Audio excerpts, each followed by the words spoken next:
everyone, welcome back to this channel. In this tutorial, I will show you how to apply gradient color to text in Canva. No third-party apps needed. First, just open your Canva and then choose or create your designs. And then next, just tap on your text element like this.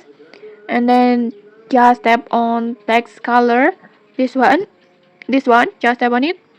And then just scroll down and then just choose this plus button, this one. And then choose gradient. And then just choose your gradient styles on here, and then just adjust your color, for example like this.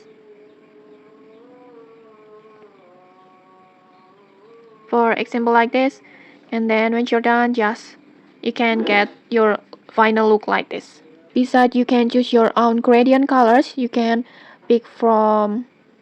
also pick from a Canva's gradient preset that available.